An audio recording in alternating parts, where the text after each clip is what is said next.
Hello, and welcome to another wonderful show called What's the Week, right here on MediaNet TV with myself, Mr. C, and also my co-host, my man himself, Mr. Knowledge, Mr. Black History, the one and only, ladies and gentlemen, please, Tony Crossbody.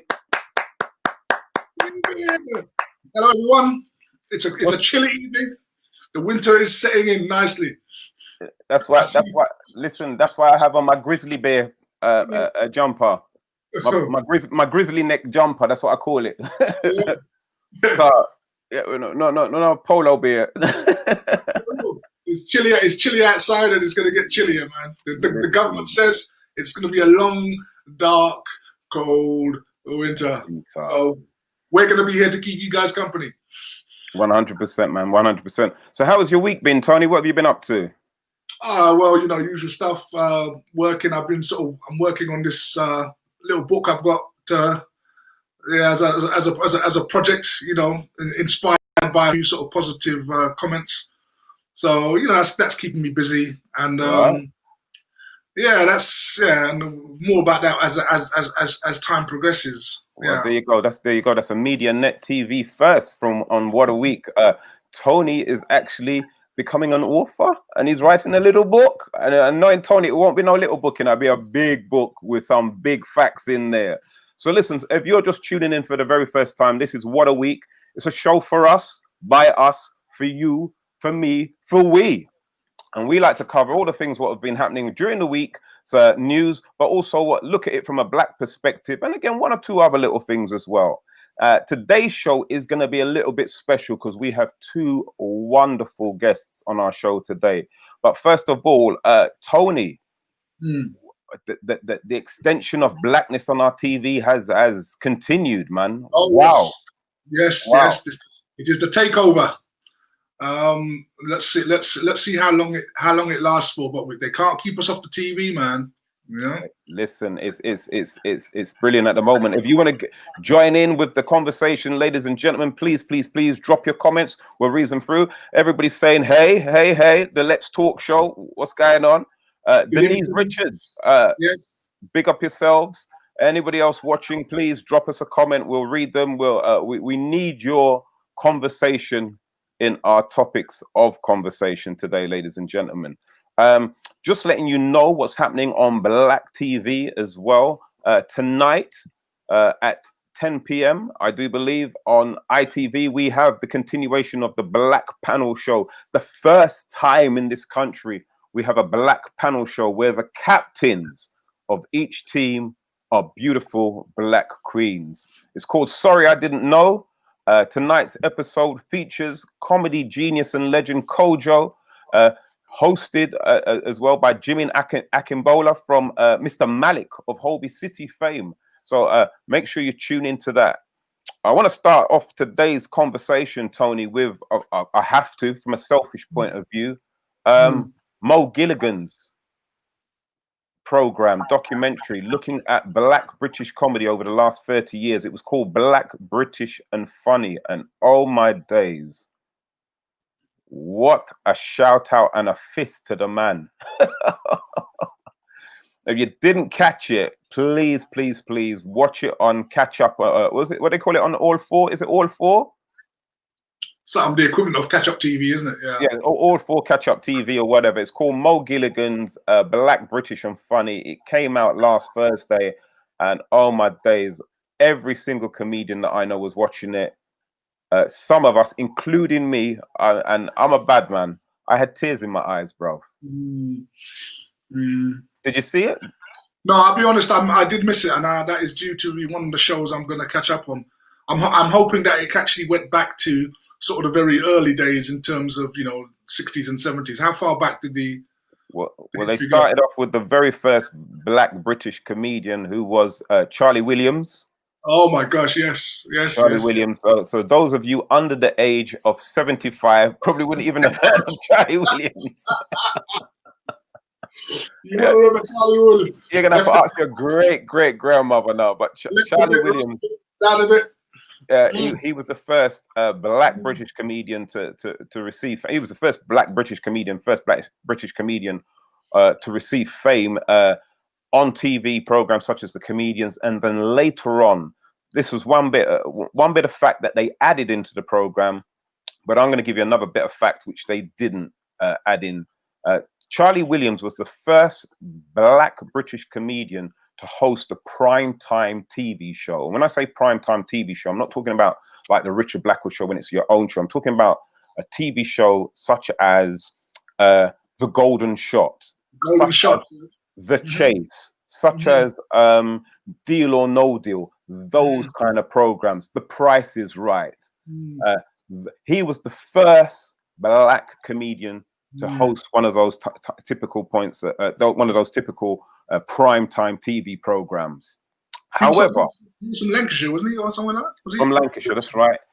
Also, he played for Doncaster Rovers. However, because I'm a bit of a nerd, I'll add a little bit of history to that as well.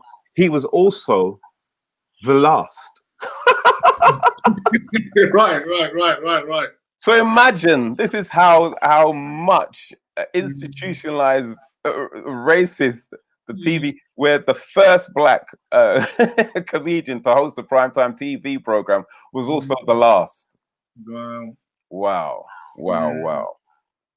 So listen, we're going to move things on. Our first guest, ladies and gentlemen, what can we say about this young lady is that she's inspirational. She's also so creative. She has got a little bit of a cheeky little bit of wit to her as well. But please, What a Week watchers, listeners, let's welcome the fantastic Danny Dorks.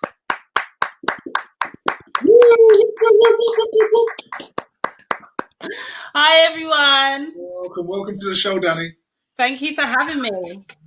It is our pleasure. It's our pleasure. Now, Danny, your title is that you're a master upscaler. Now, yeah. And me and Tony have been deliberating all week. What is a master upcycler? I should say. Yeah. Now, Tony, what was your first take on Danny being a master upcycler? Well, we were debating whether or not it was someone that would ride a bicycle uphill. Yeah, and then downhill you just coast. That's what we was thinking. Yeah. So please, can you explain to us and the viewers, enlighten us, what is a master upcycler, please, Danny? Okay, so I'm going to start off with an upcycler. So as an upcycler, what I do is I upcycle clothing. So I take something that's kind of basically maybe unworn because it could be unloved, it could be ruined, or it could be old, and I turn it into something. Let's hope I turn it into something fantastic, maybe artistic, but it's wearable. I turn it into something that can be worn out. So, and it can be upcycling clothing or materials or anything can be upcycled. So it's just kind of, and also giving it a different value. It could be something that is old and, you know, like I said before, holy, and I'm looking around like if I got anything, but it could be, you can upcycle it into something that actually can be resold for more value. Wow. So look, I think we've got a little example of what you do. And one of the first, this is the first video that I saw of you, and this one really caught my eye. Can we go to this first video, please?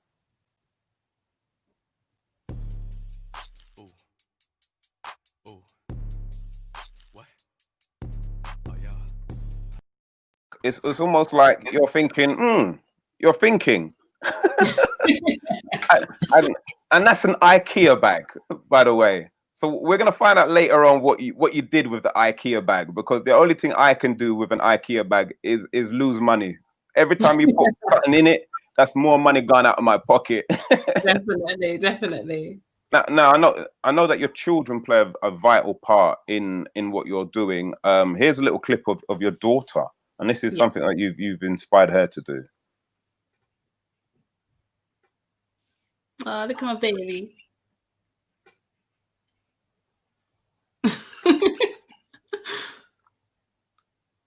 Fabulous.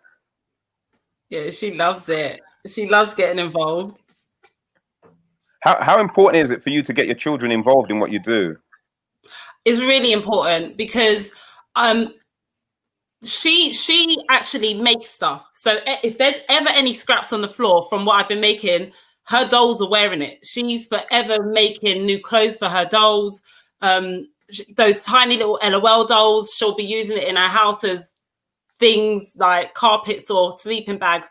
But for me, it's just she looks up to me a lot. A lot of things that I do, she's like, I want to do that when I'm older. Like whether it's the roller skating, because we roller skate together as well. But she wants to design clothes when she's older as well. So for me, it's like I need to make sure that I'm doing amazing, because this little person is just like, right, what's mum doing? Because I'm doing exactly what she's doing. I'm going to do it better. Like she's determined.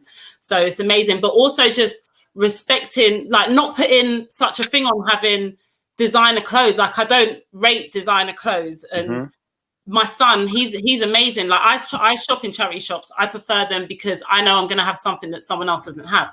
And also knowing that it helps with the, you know, the turnover of clothes and the issue that we have with that, with all of that. And I'll bring something home and he's like, yeah, Mom, I'm taking this. And he doesn't care. Like he's got his own style and he's 14. So they're very impressionable at that time, but I love it. He's like, oh, did you get anything for me in the charity shop today? And I'm like, yeah, take this. Like basketball jerseys, he loves them and he plays basketball. So it's perfect for him. Fantastic, man. So can I just ask, how did you actually get into this upcycling? What was the sort of route that got you there? It was something I remember doing it from a long time ago, but where I know that it really kind of stuck in was when I used to do performing arts. So I was about 19 when I started doing performing art, and it was just wanting to stand out, like look a little bit different, because it was like a time when everyone was just kind of wearing the same thing. So I would just do really simple stuff, like just cutting off my jumpers, like the necks of them, and wearing them as off the shoulder tops. I'm really inspired by 80s fashion. And then I would cut off the arms of jumpers and wear them as leg warmers, just for fun, because I thought I love that look. And it goes well with roller skates as well, that look. Exactly. I need to start doing it now as well. So yeah, that's it's been a while. It's been a good few years. And then I went through a phase where I would customize denim jackets. So I'd go to the shops and buy just old denim jackets and customize them for people. So yeah, it's been around. It's been around me for a bit. No, fantastic, man. So listen, ladies, if you've got because look, I'm not even going to say if.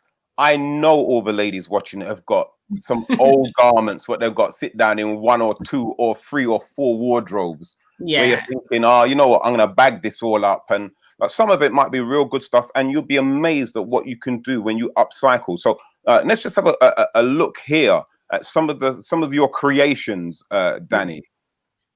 Chefs, cause she's a treat. She's so bougie.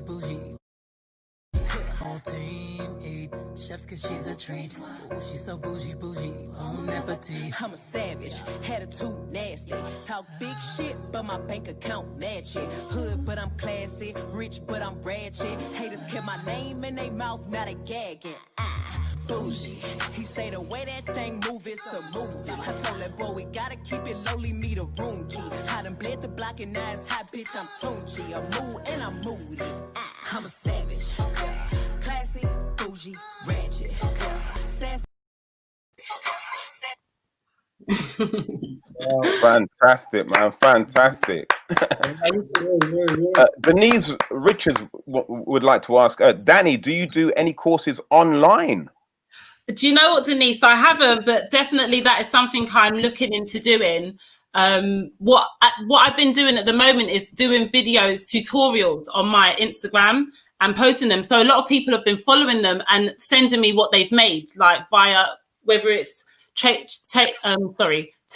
a pair of jeans and making it into a skirt, cropping jumpers. Like they're loving it and they're sending them back to me. So I definitely I'm gonna look into doing a course. So yeah, look out for that. We're definitely gonna look out for that. Did you start off in the fashion industry? Did you learn fashion at all, or no?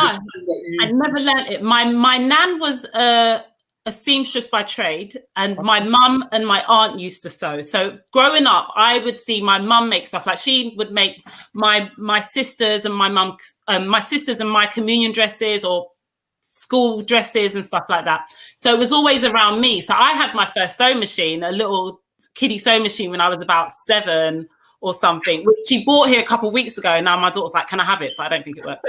So it's always just been around me. And then at school, I never done textiles. It wasn't something that I did. And I only really got back into using a sewing machine when my son was about 4 and he started school, and we needed to make them costumes. And I was like, well, I don't like the costumes in the shop. I want to make him costumes. And that got me back into it again. Wow. At a bigger level, because I was like, I need to learn to make trousers for boys and I need to make this. But it was fun. It was making him costumes that also helped bring it back up. Okay. So when did you make the transition from doing this at home and then deciding, you know what, I'm going to share this to social media world? How did you come about that decision? It was lockdown. It literally was lockdown. So I think we was told we can't go out and can't do this and can't go anywhere. And I had a conversation with my cousin maybe a week after the kids were home, schools were down, everything was down, and she had some stuff to do. And I said, listen, babe, let's do this. I've got all these codes. I need to make stuff. This week I'm going to do something. You're going to do something. So I done the video, and I was like, oh my God, that was fun. So I literally, that first week, I made something every single day and done a video every single day. And then I was like, right, I'm tired. It's the excitement of doing the video that just kept me going and going and going. And then it was like, right, what's next? And I'm so competitive with myself. Okay. So I was like, well, I've done that. Now I've got to do something else. Now I've got to make the video bigger and better and more exciting. So they just kind of started getting bigger as I was just competing to outdo myself from the week before. So good. Because I noticed that one of your videos, it was about, just starting. Like, don't worry about the equipment that you've got or whatever or how terrible you are or how much knowledge you haven't got. Just start. Why did you create a video like that? What was the importance of it? What was the message you was trying to get to people?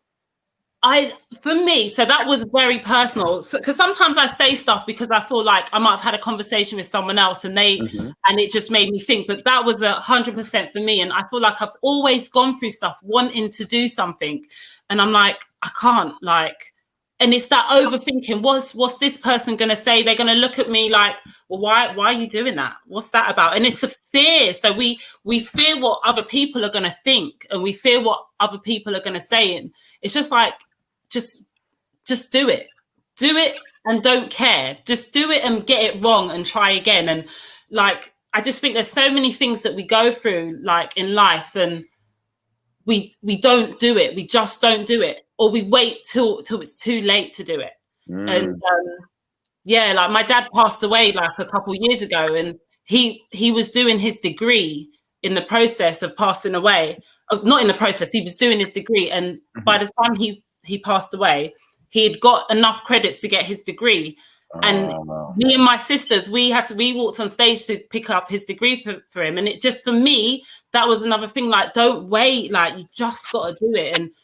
And if it scares you, just do it. Have enough people around you that support you.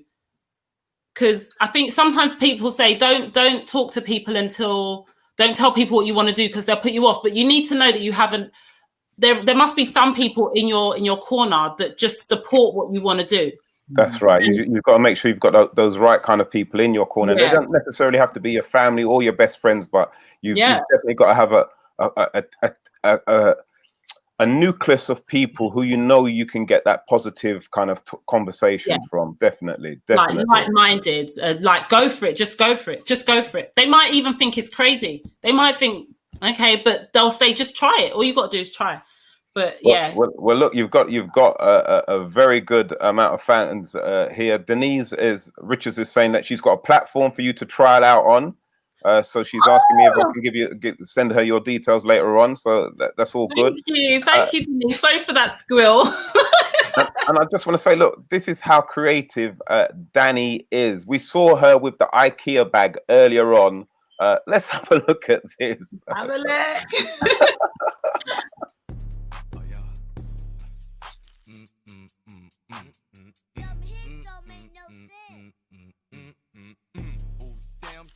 hits don't make no sense. Don't make no sense. This ain't Christmas, but we snatching like the Grinch. Like the Grinch. Starting 5, yeah, you niggas on the niggas on the beat. My money yards, yeah, your money is 8 inch. It's a inch. Damn. Where did time go? Alright, go. You want bread, bitch? I want the whole loaf. The whole loaf. And it's winter, let me put on my coat. That's Oh, I love that amazing. video. So from one IKEA bag, you made a whole top and skirt accessory bag and a face mask as well. You're a G. Thank you. And that video actually went, but I think, well, my son said it classes viral on TikTok. I think he got 280,000 views on TikTok. Quarter of a million. Wow. Yeah. Oh, hello. Yeah. Quarter of a million. So, yeah. So Tony, if you had an IKEA bag, what would you make out of it, Martha? I love you. This guy. I love it. Oh my gosh. Yeah, man. A Rasta hat for carnival. Yeah. I love that. But do you know what? The top and the skirt was out of one bag. The accessories, the mask, and the bag, the bum bag, was out of probably half of another bag. Half another bag. Wow. Wow. Absolutely amazing, man. Absolutely amazing. Now, So I'm inspired. I love it. I need to take a picture of that. Hang on. Yes. Tony. And he's got adjustable chin straps as well, depending on the size of your head. You're a G, mate. One chat with a kiss and my life has changed. So what's next for Danny? What is next for Danny? What's next? So I'm continuing doing what I'm doing. I love it, but I love the fact of being able to teach it. And one thing I always say, whenever I do talk to people about wanting to teach it, I really just want to teach it with children, because I just want them to understand. I done a live a couple of weeks ago, and someone was asking, would I teach children? I'm like, my thing is they need to know that they can be designers instead of aspiring to wear someone else's stuff. Exactly. This, that, and the other. You could design your own stuff. Like I've done a course once with some young children where they just designed T-shirts. And they loved it. They was all like, can we wear it now? It's amazing, like the gratification that they get from making their own thing and wearing it and telling everyone that I made this. So I think more children need to experience that and feel that. So you know what, we've got to echo exactly what you've said, because you know, at the heart of it, we are creators. And what's happening at the moment is that, you know, Western society has got us as just as consumers now. So, you know, we are looking for the name brand, but really and truly within us, we can create even better or greater than that what we're consuming. Definitely. So, you know, absolutely take my hat off to you.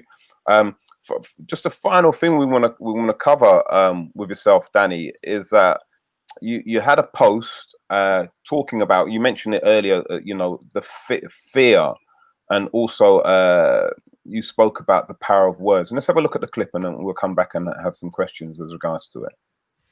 Faye, I hear you. The universe hears you.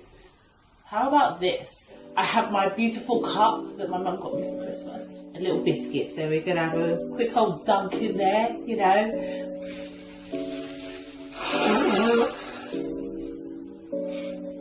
Whatever. I don't even care.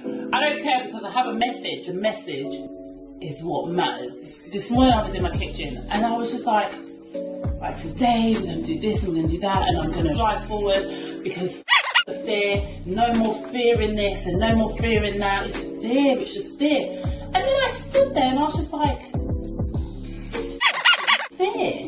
It is fear. Do you know what?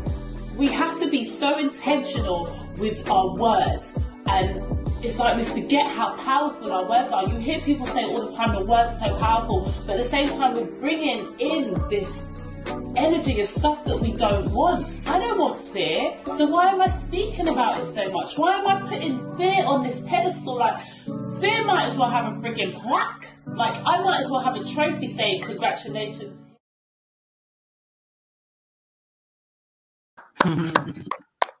so true. I mean, like Tony, I know that you're a master of words. How important?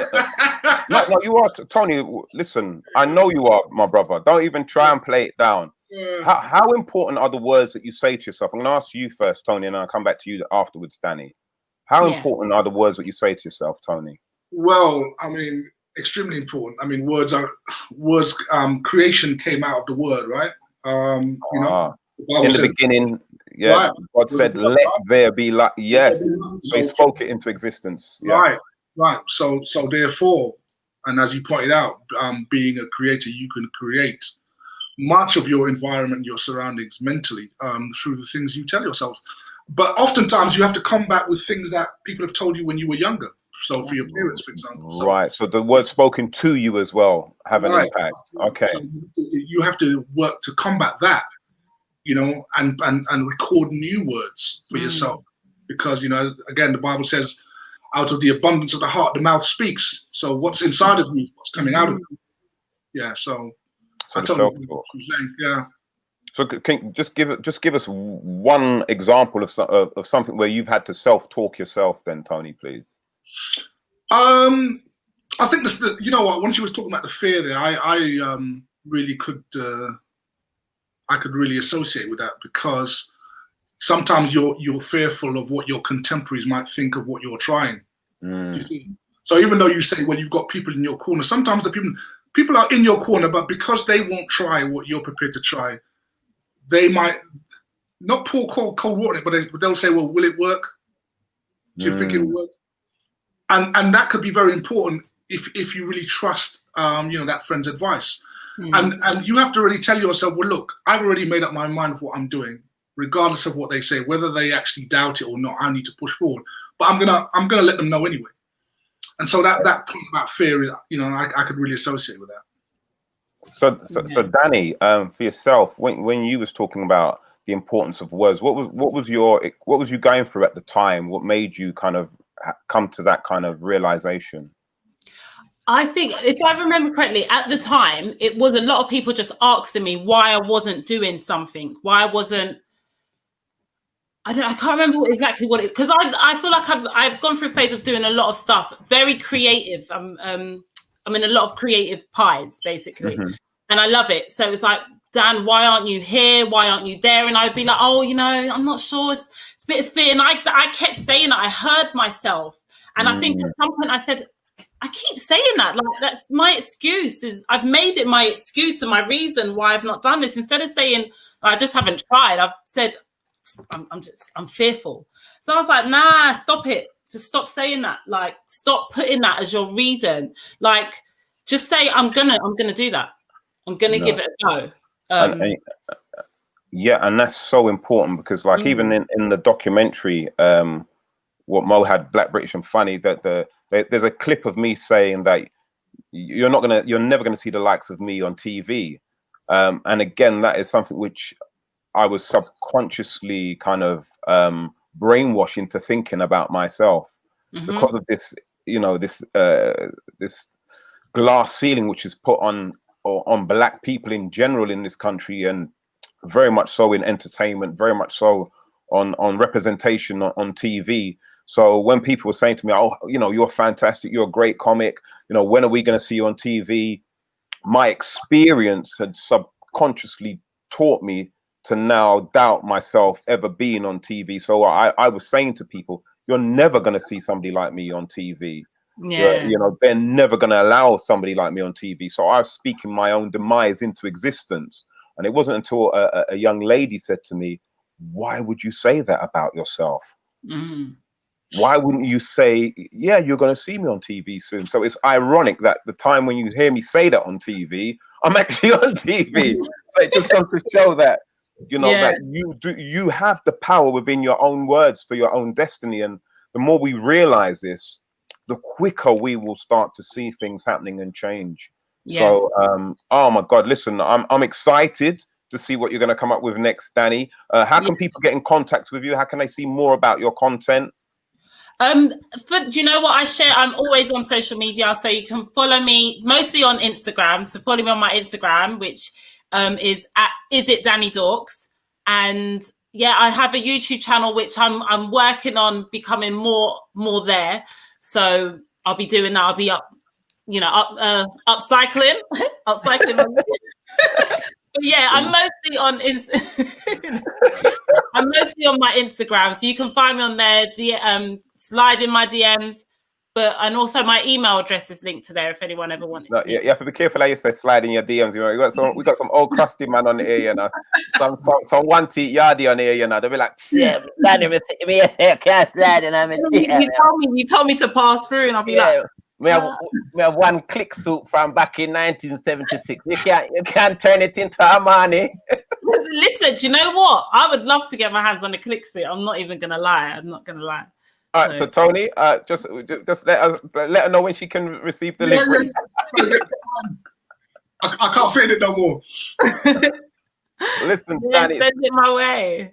It's been an absolute pleasure having you on. It really has. We'll definitely have you back again soon. Yeah. So listen, take care. God bless, and please don't wait for her to become a star to follow her on YouTube. Follow her now. Let's build up her numbers from now. Yeah. Ladies and gentlemen, round of applause to Danny Dorks, man. Thank you. It's been so amazing. Thank you so much. Bless you, darling. Bless you. Samantha Dalton has a little message there for us, please. Tony, what's she saying? She's saying, feel the fear and do it anyway. Right? False evidence appearing real. That's the acronym for fear. So yes, and that's how we got to be on the show, isn't it? Wonderful, wonderful, wonderful, man. Feel the fear and do it anyway. So look, Danny was talking about getting her children involved. She also spoke about she was doing some workshops for young people. Our next guest, ladies and gentlemen, he calls himself the Ultrapreneur. When he first called himself that, I thought he was dyslexic, because just how my brain works. But later on, I found out exactly the reason why. He is an inspiration to children up and down London and the UK. He's here tonight, ladies and gentlemen. Please welcome the Ultrapreneur himself, Mr. Julian Hall. Mr. C. Mr. C in the building, yes. What a weeky. Yeah. What a week indeed, sir. What a week indeed. Yeah. So, Julian, how are you, sir? Yeah, very well. Thanks for having me on your show.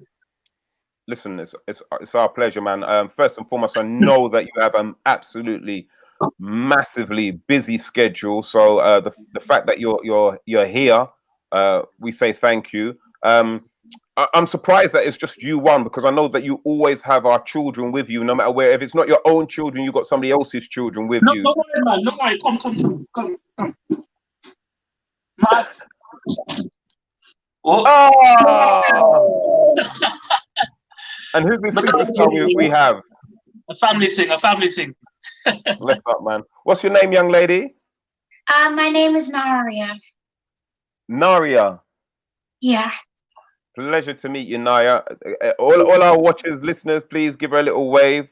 So, Mr. Hall, you have been working with children for how long now, sir? Good question. So I guess officially 5 years through the company, but probably more like 10 years in the run up to starting the company. Right. So explain to our viewers, what exactly is ultra education? Yep. Well, I'll hand over to the boss here. She can tell you. I love this. I think the business started in like 2015, and it was basically when I almost started copying all of the business related things that Daddy started to do. So he thought it was a good idea to do that, but with other children. So we started our first workshop to see how it went, and you tell the teachers your passions and things that you like to do, and then they turn those passions into a business, and so you can do something you love but make money from it. And then we done our first fair, and then we started doing online workshops, and it's been progressive. Absolutely fantastic, and it's so good to hear you articulate that, young lady. I can see where Daddy gets it from now.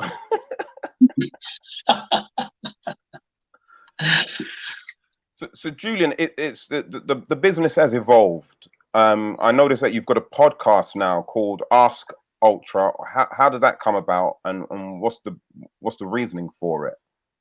Yeah, so I guess I've always enjoyed creating content, and Ask Ultra was really an ambition for us to take what we were doing, as my daughter mentioned, in the physical workshops, and to scale the availability of our entrepreneurial curriculum through an app. So we've just in the last 6 months released an AI-powered chatbot, which through machine learning is able to teach kids entrepreneurship autonomously. And so we've been spending a lot of time teaching this chatbot, this machine, how to do what we've been doing over the last few years, so that we can scale to potentially millions of young people and children. So the podcast and the YouTube channel, the idea behind that was to provide more kind of information on how kids can start a business, or the podcast particularly was to support parents and teachers who want to raise the next generation of entrepreneurs. So it was really, a kind of content marketing play to promote the mobile app, essentially. Fantastic, man. Listen, we've got a picture and also a little video of your Ask Ultra. Let's just show that. So again, we can get familiar with the tag, the hashtag Ask Ultra, and also we've got just a little video clip of what Ask Ultra is all about.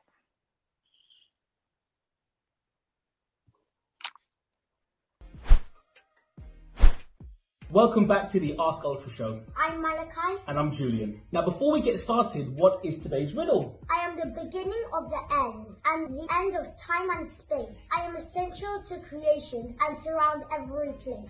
What am I? Now, you've got to stay with us until the end of the video to get the answer, right? Yeah.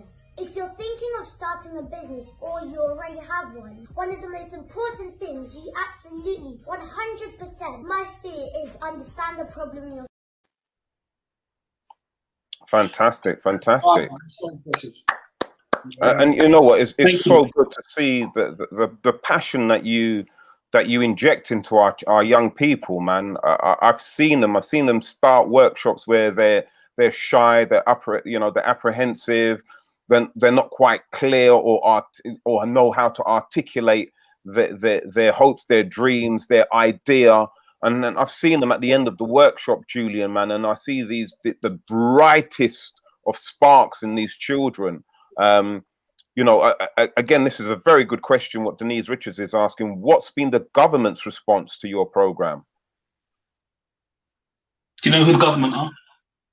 People in charge of the country. The people in charge of the country. I was just going to check in with the kids, But no, it's actually a really good question. The government's response, it's been positive. About 18 months ago, I was actually called into the Department for Education to talk about the work we did. I was part of a roundtable, which was led by the Minister for Education, Damien Hines, because a number of individuals within the Department for Education had seen a video of one of our fairs and had seen that entrepreneurship had the ability to develop character in children, much like the observation that you've had, Mr. C.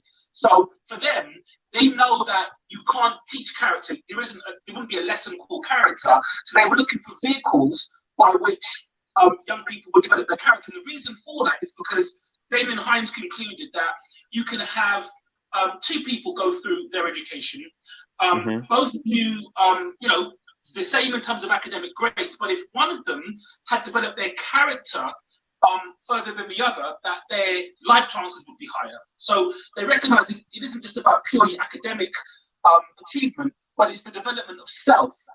And they were looking for kind of thought leaders in the space to advise them on how can you develop young people and children outside of a strict academic curriculum. So that roundtable that I was part of actually solidified into a recommendation from the DFE and Ofsted last September, which even though it's been in the curriculum for a number of years under the PSHE umbrella, schools are now being measured on how they develop the character and the resilience, particularly in their students. And so the work we do in entrepreneurship, developing entrepreneurial skills, helps to build character and helps to build resilience. So, that was a small win for us. But we're, in a conversation continually with schools, with Ofsted, and still in communication with a number of people at DFE to see if we can move the needle more in a more accelerated way towards how we can create a more holistic curriculum for our children across the country. Fantastic, fantastic. Tony? Wow, I mean, I'm listening, man. Very, very impressed. I mean, Julian, what do you think? What would you advise sort of parents to do with regard to, giving their children sort of the best foundation and start, so that they can actually get on the road that, that your program is on? Yeah, I guess I'll answer that by asking my daughter a question, and then she can go and get ready for bed to kite lit, So, what skills do you think you've learned since we started Ultra that you believe will help you later on in life or even now? Probably confidence in just getting to know new people, and also how to present or how to express your new ideas to different people, maybe people that you don't know. Because when it comes to the fairs, you're going to have to sell your idea to strangers that you don't know at all. So you've got to feel confident, and you need to know how to speak well to do this. Okay, good night. Love you. High five. What a way to send your child to bed, eh? What a beautiful way to send your child to bed. Huh? She thought she'd be staying up all night, but no, little brother's in bed, so I thought it's only right. Now, look, Julian, we're kind of pushed for time, and I wish I had another 2 hours with you. Oh, sorry, I'm not sure what's happening there with sound. Can you hear me? Hello? Oh, okay, yeah. Yeah. Can you hear me? I'm here. Yeah, no, you're just feeding back somehow through your. But anyway, what I wanted to ask you, Julian, is that just because we're pressed for time, I know that you've got so many different initiatives as regards to the Ultra Kids, Ultra Education. So you the business sphere and the online courses that you're doing. If you just can just touch on those for us, please. Yeah. So how it all works is we run programs throughout the year in different parts of the country. Now they're all on Zoom. So at the moment we have 2 courses running, one for the younger ones, so kind of 8 to 14, and then the older ones 16 plus. We've got about, between the 2, we've got over 100 kids and young people registered on them. We're still taking registrations, so if anyone goes to our social media at Ultra Education or at the Ultrapreneur, or you can just send us an email on through the contact form on our website. We're still taking on kids because we've got it's pretty much a kind of 3-4 month program that we've got running, and it's running on Zoom on evenings, so kind of 4:30 onwards. So they've been really, really, really popular, and for lots of different reasons. So some parents are, to answer your question, Tony, some parents really do get the fact that, school and the academic environment doesn't really prepare kids for the world, or the world as well. So parents recognize that, and they see skills like entrepreneurship as ways to plug those gaps. And as my daughter said, the number one thing parents have said to us that builds in their child's confidence is the number one thing. We always hear it. And you and I know that you can do a lot with confidence, right? And actually, when you look at young people and the issues around employment, a lot of it is because they're just not confident to go for it. They're not confident to go for that job. They're not confident to move out, to leave the ends and go to a big shiny building and put on a suit and, and they've now got identity problems, right? They don't know how to process all of those and all of the cultural differences in workplaces. It's a lot for young people, and a lot of it is because they haven't got the confidence just to try, fail, learn. A lot of that, becomes a barrier to them moving on in life. So, we are running these weekly boot camps. We've actually got them running every day, Monday to Thursday, actually, at the moment. So we're supporting young people thinking about self-employability and how to get into meaningful work. And then the younger ones, it's about exploring their passions, how they can develop something entrepreneurial. But in the background, we're developing their confidence, their resilience, their self-esteem, their ability to communicate, and just engage.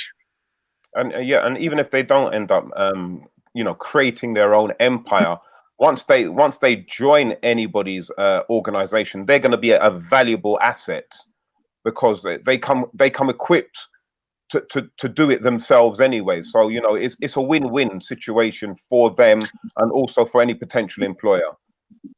Yeah, it's important. That's an important point. My mission isn't to turn every child into an entrepreneur. It's to increase their life chances and to help them meet their fullest potential. And if they can do that by getting an amazing job, that's brilliant. If they can't find an amazing job, they should be able to create an amazing job.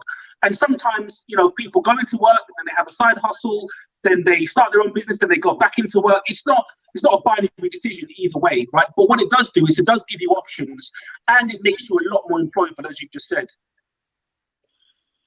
Wow. I mean, this is something when we talk about young people, we don't really talk much about, which is all about that character building. And that character building bleeds over into their efforts to be an entrepreneur.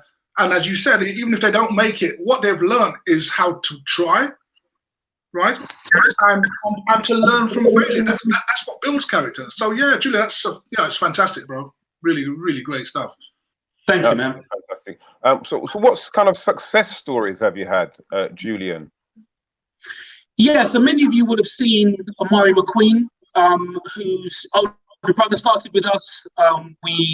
His mother actually started running one of our clubs, and then Amari came to one of our fairs that we had at NatWest in Bishopsgate, and that's when he kind of first launched his product to the world.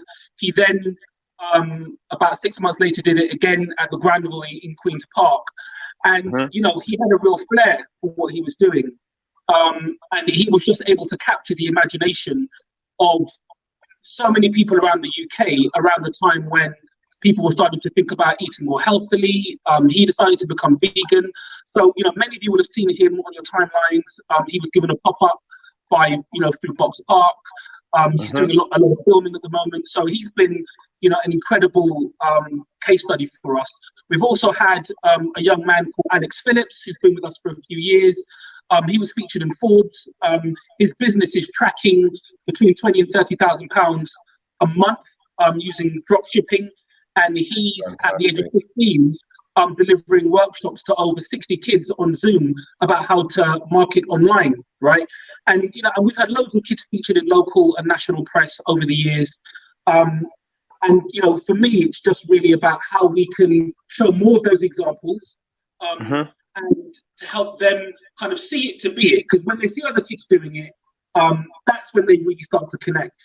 And I remember when we had our kids business fair at the end of last year at Microsoft in Oxford Circus on their executive floor, there was this little girl, her name's Callie, she was about 9 years old, and we had about 100 people in Microsoft, and all the kids were coming up to present. And this little girl, Callie, she had her butterfly wings on. She came up in front of 100 people, literally, and spoke about the business that she wanted to create, which would help to young girls become more confident about their hair, right? And when you looked at it, it was a magical moment. The store manager at Microsoft leant over to me and said she couldn't get her staff to do that.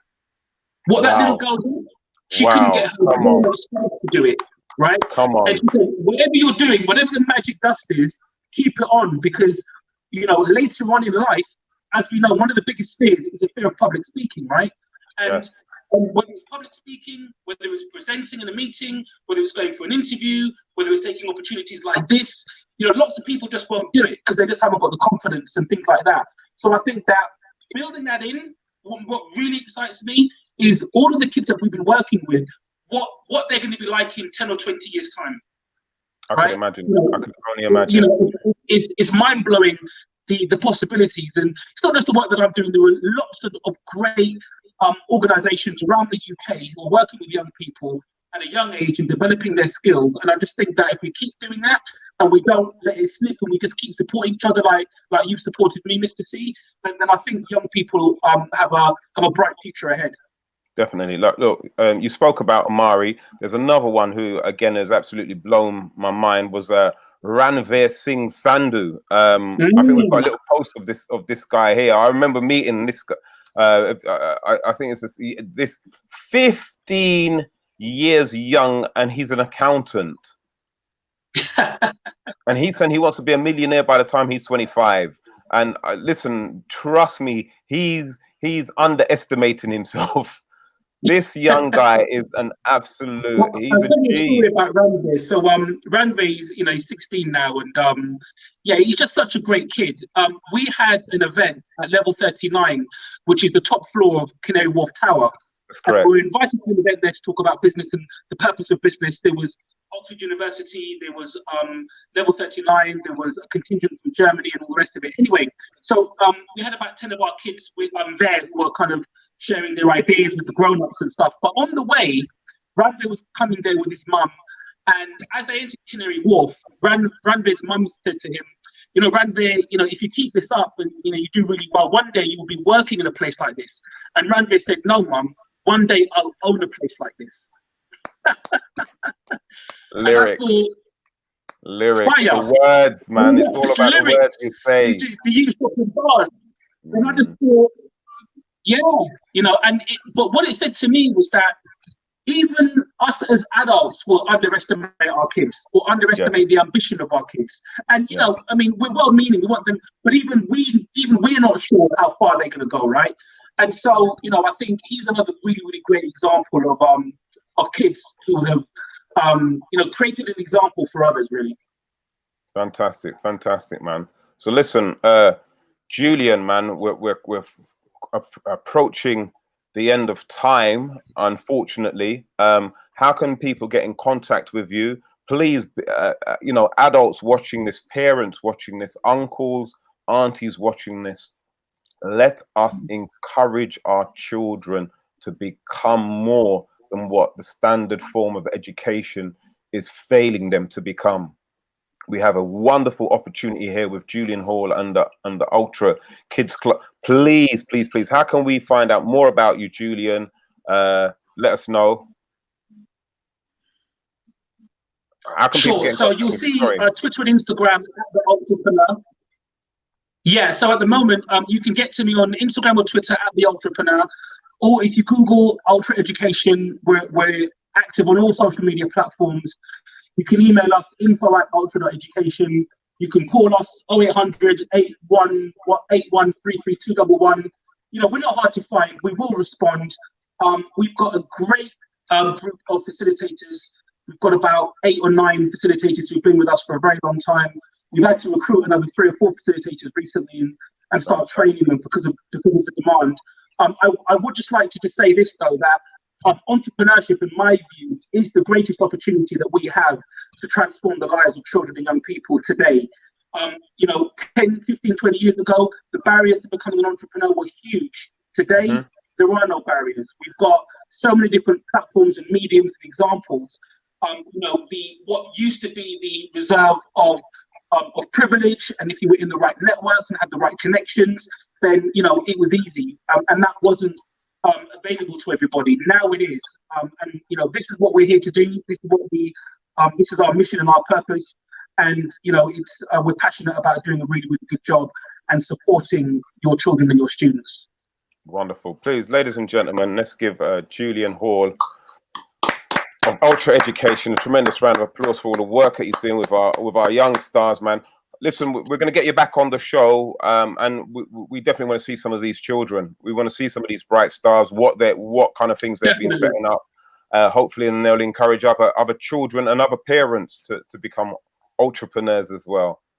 Julian, thank you very much, man. Thank you, Mr. Tony. Take care. Thank you, man. So, wow. I know this week has been a completely different kind of What a Week show. However, we just really wanted to kind of inspire people this week instead of just bringing all bad news and gloom and doom. We really wanted to kind of inspire people. So we had the young lady making something out of nothing, literally, and Julian there working with our children to become the next, who knows, Bill Gates or Waynium, the one who there would try in Fequial. Waynium. That is Bill. It That is is Bill Bill Gates. Gates. That is Bill Gates.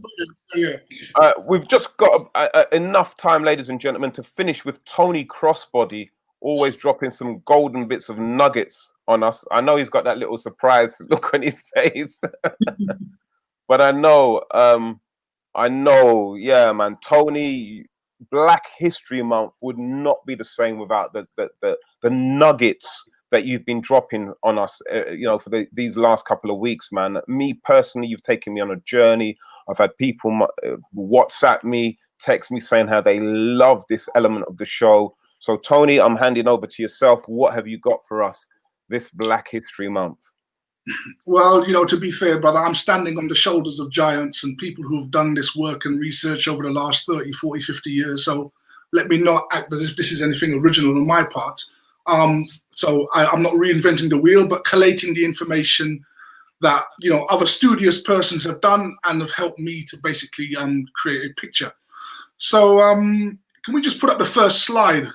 Something that's familiar to all of us will recognize this picture. And of course, this is the continent of Africa as you're looking at it. Now, what's really interesting is that whenever history is discussed, or certainly the history of Black people are always told, you are from Africa. If you see a medieval portrait with, you know, perhaps a countess and there's a Black girl in it, they tell you, oh, that's probably an African servant, or you know, a slave, and she was brought to Europe where she was looked after. And for Black people, actually, telling them that they are solely out of Africa is probably one of the biggest cons ever perpetrated on the minds of Black people. Because what we're not taught, of course, is that, yes, the original man came out of Africa, but the original man, Black man, was all over the world. Interesting. Now we can prove this with the next slide. It's a very short video, and let's see what this gentleman has to say. The original hunter-gatherers to come to Britain and Ireland were black. So say it loud, I'm black and I'm proud.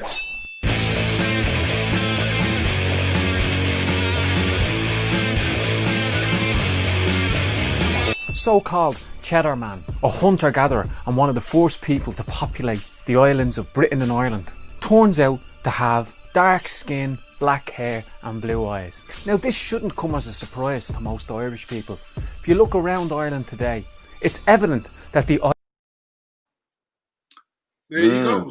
So here's a gentleman admitting, right, that the original Irish, and we know, of course, on the British Isles, the original man was a dark-skinned man called Cheddar Man. So how is it that in our life we're constantly seeing paintings that don't feature very many Black people, if at all? Mm-hmm. And the answer to the question is the next slide. Most of the famous works of art that we've seen from history are fraudulent.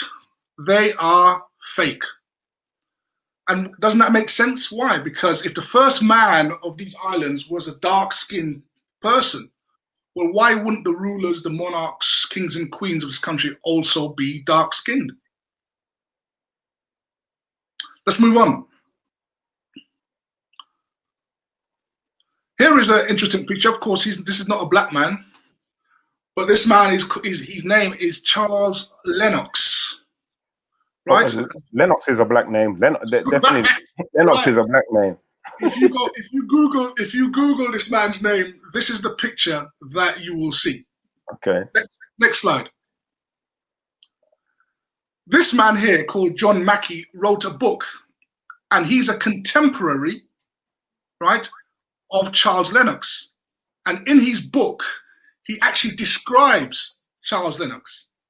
Next slide. Notice at the very bottom where he underlines. Can you see it? Well-shaped, black complexion, much like King Charles. So John Mackie, a contemporary, and he was a spy working for the Secret Service, described Charles Lennox as a dark-skinned person, much like his father. Who was his father? King Charles II. So we go from looking at what we think are original paintings of white European kings and queens, but the reality is they've admitted a lot of those paintings are fake, and then the contemporaries of these characters tell you that they were black. Next slide. Now, this is the King Charles II, who is supposed to be the father of the previous character who was described as black. Does this character look black to you? Did this character father a black Charles Lennox? Wow, Next slide. Wow. Or did this character father him? This is Charles II. His nickname was the Black Boy. For those of you who've driven through Tottenham and driven down Black Boy Lane, or you've gone to have a drink at the Black Boy Inn, this is the person who has that name. That's his nickname, Charles II, black father of Charles Lennox that we just previously saw. The paintings that we looked at before are fakes. Next slide. Last week, for those of you who are listening, we quickly looked at some queens, didn't we? The one on the far left is Queen Charlotte of Great Britain and Ireland, who ruled between 1808 and 1818. She sat on the British throne. The lady in the middle, everybody knows, that's Queen Victoria. That's actually her granddaughter. That's the granddaughter of Charlotte. And the lady on the right is Princess Victoria of Prussia. She is the granddaughter of Queen Victoria. Wow. So before Queen Victoria came, there was black DNA. And after Queen Victoria, there's black DNA. So what's going on here, people? Why are we not taught this history in our schools? What do you think is going on? It's a whitewash, man. Answers on a postcard, please. And the interesting thing about this, you see, is that both oh goodness me, Charlotte, right? Her origins are German, right? She's actually from Germany. And Princess Victoria on the far right, her father is a guy called Frederick III, who was the German emperor. So what is this? What's this all about? Well, we have black British and we have black Germans. Next slide. You may not realize it, but obviously the royal family are known as the House of Windsor. They changed their name, right, because of sentiments during the war, because their original name is German, right? It's Saxe-Coburg-Gotha. That is their real surname, right? Now, Coburg the Saxe-Coburg-Gotha is an area in Germany. Next slide. This is the crest of the area called Coburg. So we have black Germans, we have black German crests. So what are we trying to say? What we're trying to say here is that we are indoctrinated when we believe that all black people have come out of Africa. No. Black people were all over Europe long before anybody else. They built up royal houses, they built up dynasties. And these people are the descendants of the original black Germans that ruled these lands and ruled the British Isles also. Now, interestingly, of course, that's not the situation today. So what happened? Let's just run this next video where I'm going to show you something very interesting. And home of a unique race of people, the Black Irish. It was under the press ganging of Cromwell that hundreds of people from Cork, Kilkenny and Drogheda were expelled to the West Indies.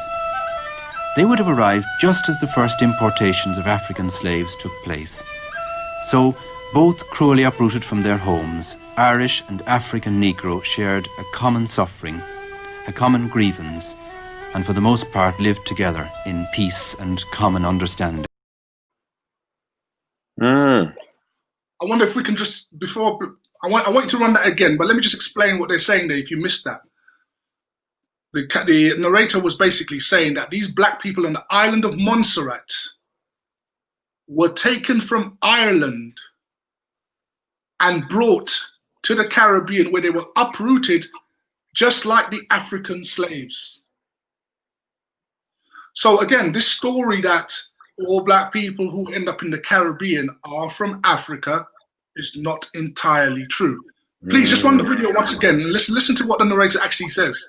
And home of a unique race of people, the Black Irish. It was under the press ganging of Cromwell that hundreds of people from Cork, Kilkenny and Drogheda were expelled to the West Indies. They would have arrived just as the first importations of African slaves took place. So, both cruelly uprooted from their homes, Irish and African Negro shared a common suffering, a common grievance, and for the most part lived together in peace and common understanding. Wow, he said it. He said, right? He said, yeah, he said Irish, Negro. So both of them were black. Wow. Both were black, right?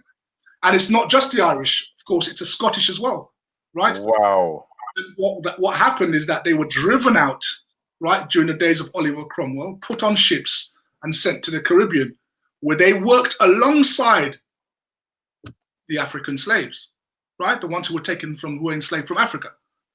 What happened is they were recategorized as being one people. Mm. The only clue or the difference where you could tell that they were different is because the Irish people, being indentured laborers, did not have their names changed. Where the slaves out of Africa the enslaved out of Africa had their names changed. They were chattel. So what you find today is a great number of people in the Caribbean, in Jamaica, in Montserrat, in Barbados, have Irish surnames. And we made this point before, and I'll make it again. Some of us are already home. Amazing, mate. Some of us are already Amazing. home. So the point being is, Europe is in many ways black man's home. It's black man's home too. See? So when your kids are wondering about where they're from, this is the sort of stuff they need to know. It's a bit like someone stealing your car, taking the logbook, respraying it, and then you meet them on the high road and you try and run them down. They tell you, no, this is my car. I got the logbook, mate. I've always had this car. Well, look, Jackie Pearson says this explains why we get on so well with the Irish community. Right, right. Well done, Jackie. Yes, exactly. Right. And it also explains no blacks, no Irish, no dogs. Right. There you go. But the original Irish people and the original Scots, that's why you have many Jamaican people with a lot of Scottish surnames. Campbell, MacLeish, MacDonald. Stewart. Right? They are original clan. They are original Scottish people. And so that's what people may not be aware of. Just quickly, the next slide, just to end up on this point. This is the flag of Jamaica, of course, for those of you who know. So for all you Jamaicans, if I were to ask you, the first black people to come into Jamaica, do you know where that came from? Do you know where they were taken from? If you say they were taken from Africa, the answer is no. Ooh. Don't upset the Jamaicans tonight, Tony. Please, please. I can hear Dutch pot covers being taken off and they're not being used to chest the food. They're going to use them as weapons, bro. They're going to use them as weapons. You see, this is all part of the lie. You see, the first Jamaicans, or they weren't even Jamaicans. They were enslaved peoples that were taken to the island of Jamaica in 1513. Were Spanish and Portuguese. What? Right? They were Spanish and Portuguese. They were taken from the Iberian Peninsula, 1513. Look it up. Por favor. ¿Qué pasa? 1513. The first black people to be taken to Jamaica. Not even que pasa. It's que pasa pasa. right? Wow. So here we are talking about black people from Germany, black people from England, black people from Spain. Black people are not solely originating in Africa. They are the original peoples of Europe. They were conquered with successive migrations and pushed out. And one more thing quickly before we end up. Next slide quickly. Thank you. This is Benjamin Franklin, founding father of the Americas, of the USA, one of the founding fathers, historian, well-respected statesman. Next slide. Notice what he says. He writes a book. Next slide. Observations concerning the increase of mankind. So basically, it's a book about races and groups of people and where they're spread out throughout the world. Next slide. Notice what he says. In his final paragraph, he says, which leads me to add one remark, that the number of purely white people in the world is proportionately very small. He says all Africa is black or tawny. Tawny is an old-fashioned word for brown. Asia, chiefly tawny. America, wholly so, brown. Now notice, he says, and in Europe, the Spaniards, Italians, French, Russians, and Swedes are generally what we call a swarthy complexion, as are the Germans. Cucumber, look at this, yeah. History will reveal itself tonight, master. And this was written in 1751. Wow. So up to 1751, there was a very large population of black Europeans, and many of them were put on ships and sent to the New World, where they were categorized alongside those taken out of Africa, and then given a history that you all came from Africa. But some of you are Scottish, some of you are Irish, some of you are Germans. Yeah, well, look, Henny McLeish says she's a McLeish, and she's going to tell her mum.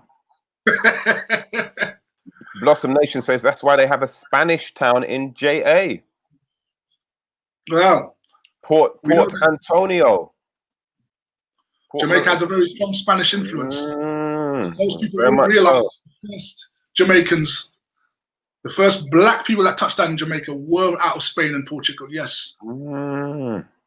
It's all making sense now, isn't it? Wow, Tony. Once again, mate, an eye opener, absolute eye opener, and I love the way how you're presenting this with the writings and the findings, so that we can see it for ourselves. And I'm sure one or two of us is going to do a little bit more research into this and find out even more gems of truth. Wow. Absolutely wow. So listen, let's give Tony a round of applause for that, man.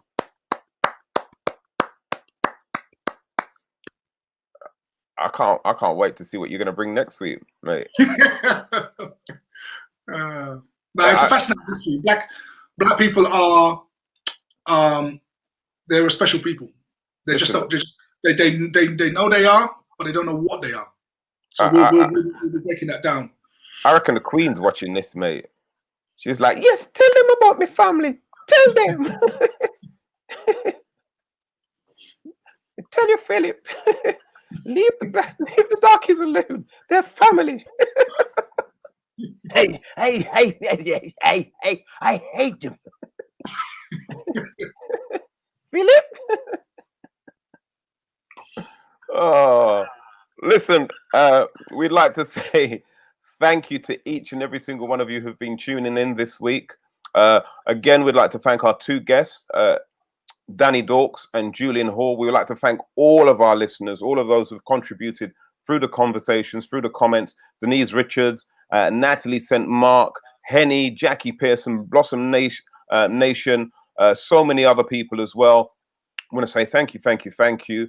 Tune in each and every Tuesday, 7:30 to 8:30 for more live chat as regards to what's been happening during the week.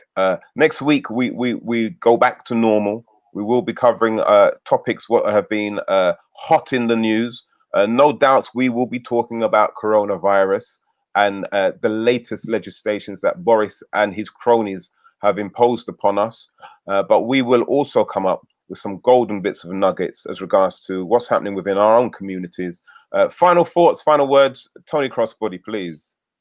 No, it's just inspiring. Both Julian and Danny, it's creating something out of nothing, and the next generation of youngsters. Those youngsters aren't playing, man. They're not going to be hampered by limitations like we were, and that's very, very inspiring. Exactly. And again, with the foundation of the knowledge that you're dropping and sharing with us, Tony, and also the stories of inspiration from other people who have been our guests on our show, please remember that you are whatever you say you are, whatever you think, whatever you believe you can achieve and make it happen. So like that little Asian guy who says to his mum, "No, mum, I won't be working here. I'll be owning this." Inspire your children to think bigger, to dream bigger, and be bigger than anybody's hopes and aspirations. My name is Mr. C. This has been What a Week Live Show, only on MediaNet Live TV. We catch you next week. Take care. God bless.